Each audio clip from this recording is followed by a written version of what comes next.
My boyfriend pushed me off a cliff, but miraculously, I survived. When I looked around, I realized I was surrounded by mountains on all sides, with tree branches piercing through my body. I spotted a red lighter nearby and desperately tried to reach it. Every time I exerted myself, sharp pain shot through my abdomen. Through sheer determination, I finally managed to grab my earphones instead. I used the earphone cord to hook the lighter and pull it within reach. I gathered all the dry grass and piled it under the tree branches, then lit it with the lighter. The flames made my wounds burn with excruciating pain, but I pushed through with incredible willpower.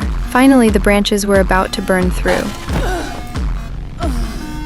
Just as I freed myself, I heard the roar of car engines approaching. It was my boyfriend and his friend coming back to destroy the evidence. I quickly dragged my injured body and crawled desperately inward, managing to hide in a blind spot below the cliff before they spotted me. They didn't find me and decided to expand their search. Ignoring the pain, I dragged my wounded body away from there. While they searched for me all night, I found a hidden cave to take shelter. I built a fire nearby and prepared to remove the tree branch from my wound. I made a cross-shaped incision with a knife before carefully pulling the branch from my stomach. A gush of blood followed, spurting out with the branch. I was terrified. I'd surely bleed to death at this rate. I quickly heated a piece of metal over the fire until it glowed red hot, then pressed it against the abdominal wound to stop the bleeding. Instantly, the acrid smell of burning flesh filled the air, and the excruciating pain knocked me unconscious. When I woke up the next day, my abdominal wound had mostly healed. I grabbed the knife, picked up a sniper rifle from the ground, and left the cave to begin my revenge. First, I found one of the men alone. While he wasn't paying attention, I crept up behind him and stabbed him. That's how I eliminated my first target. Next, I climbed to the highest point and spotted my second target through binoculars. He was driving toward me at high speed. After confirming he was alone, I decided to use the rugged terrain to my advantage and quietly followed his car. When he got out to investigate, I hid behind a rock, loaded a bullet, and aimed the sniper rifle at his head. But just as I pulled the trigger, the powerful recoil caused the barrel to dip downward. The bullet hit his shoulder instead, and the recoil knocked me backward. By the time I got back on my feet, he had disappeared.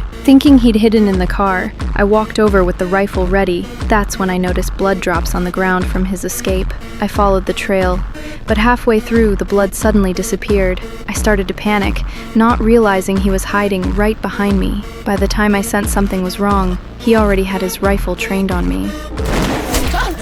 Fortunately, the bullet only grazed my ear. After struggling to my feet, he pursued me relentlessly, firing shot after shot, but missed every time. I seized the opportunity to shatter his scope. Caught off guard, he stepped directly on the sharp fragments, which instantly pierced through his foot.